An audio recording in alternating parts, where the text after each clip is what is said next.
आकाशवाणी मध्य प्रदेश से प्रस्तुत है प्रादेशिक समाचार।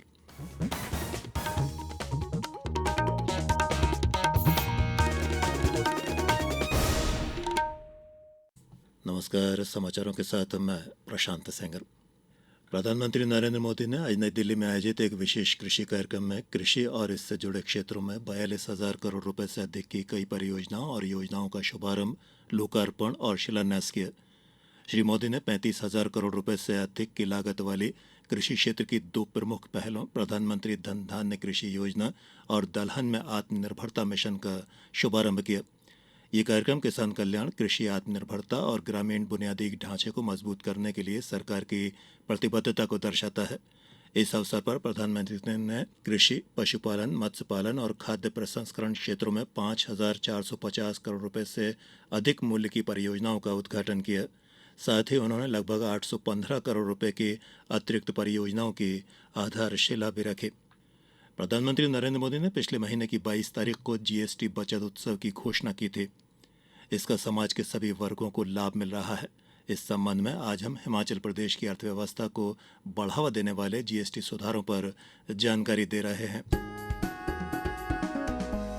नए जीएसटी सुधारों ने हिमाचल प्रदेश के किसानों और उद्योगों को जीएसटी में कटौती कर बड़ी राहत दी है। नई जीएसटी दरों के तहत राज्य में उत्पादित वस्तुओं जैसे काला जीरा और चुल्ली तेल पर कर की दरें 12% से घटाकर 5% कर दी गई है। इस बदलाव से इन उत्पादों की खेती और प्रसंस्करण में लगे किसानों और ग्रामीण परिवारों को लाभ होगा। इसी तरह सेब की खेती करने वाले किसानों को भी पैकेजिंग सामग्री जैसे कार्टन और ट्रे पर कर की दरें घटने से फायदा होगा, जिससे फसल के मौसम में कुल खर्च कम होगा। औद्योगिक क्षेत्र में खाद्य प्रसंस्करण इकाइयों में काम करने वाले लगभग 20,000 श्रमिकों को भी 5% वाली नई जीएसटी दर से काफी लाभ होगा, क्योंकि इससे उत्पादों की खुदरा कीमतें कम होंगी। इसके अलावा कृषि उत्पादों पर जीएसटी में कमी से किसानों को अधिक समर्थन मिलेगा, ग्रामीण आजीविका मजबूत होगी और राज्य के औद्योगिक विकास को बढ़ावा मिलेगा। सरकार के इस निर्णय से हिमाचल प्रदेश एक मजबूत बाजार के रूप में उभरेगा। ईशानी के साथ दृष्टि पुनियानी, आकाशवाणी समाचार, दिल्ली। सर्वोच्च न्यायालय ने दिवाली में हरित पटाखों के उपयोग को अनुमति देने के लिए राष्ट्रीय राजधानी क्षेत्र नई दिल्ली में पटाखों पर पूर्ण प्रतिबंध लगाने संबंधी अपने फैसले को सुरक्षित रखा है। मुख्य न्यायाधीश न्यायमूर्ति बीआर गवई और न्यायमूर्ति के विनोद चंद्रन की खंडपीठ ने कल राष्ट्रीय राजधानी क्षेत्र में वायु गुणवत्ता से संबंधित मामले की सुनवाई की। इससे पहले 3 अप्रैल को 2 न्यायाधीशों की खंडपीठ ने हरित पटाखों सहित सामान्य पटाखों पर भी 1 वर्ष का प्रतिबंध लगाया था। मुख्यमंत्री डॉ मोहन यादव आज शाम ट्रेवल मार्ट 2025 का शुभारंभ करेंगे। भोपाल के कुशाभाऊ ठाकरे अंतर्राष्ट्रीय कन्वेंशन सेंटर में आयोजित इस कार्यक्रम में केंद्रीय पर्यटन और संस्कृति मंत्री गजेंद्र सिंह शेखावत विशेष रूप से शामिल होंगे। इस 3 दिवसीय कार्यक्रम में 27 देशों के 100 से अधिक विदेशी टूर ऑपरेटरों, 150 घरेलू टूर ऑपरेटरों, 355 सेलर्स, फिल्म जगत से जुड़े प्रतिनिधि और मीडिया सहित कुल 700 से अधिक प्रतिभागी शामिल होंगे।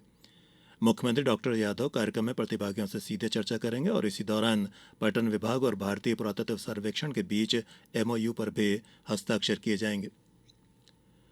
प्रदेश में 12 से 14 अक्टूबर तक 18 जिलों में राष्ट्रीय पल्स पोलियो अभियान का अतिरिक्त चरण संचालित किया जा रहा है। इन जिलों में अनूपपुर, बैतूल, भिंड, भोपाल, छिंदवाड़ा, दतिया, देवास, ग्वालियर, नर्मदापुरम, जबलपुर, कटनी, खंडवा, खरगोन, मंडला, मंदसौर, मुरैना, नरसिंहपुर और नीमच शामिल हैं। अब इस बुलेटिन के कुछ समाचार संक्षेप में। छिंदवाड़ा जिले के परासिया में कोल्ड्रिफ्ट कफ सिरप में हुई 22 लोगों की मौत के मामले में श्रीसन फार्मा कंपनी के डायरेक्टर गोविंदम रंगनाथम को तमिलनाडु से गिरफ्तार कर पुलिस ने कल देर शाम परासिया कोर्ट में पेश किया। पन्ना जिले के पुलिस अधीक्षक निवेदिता नायडू ने बताया कि साइबर ठगी करने वाले अंतर्राज्यीय गिरोह के 2 सक्रिय सदस्यों को झारखंड से गिरफ्तार किया गया है। आरोपियों के कब्जे से 8,50,000 रुपए नकद और अन्य सामान जब्त किया गया है।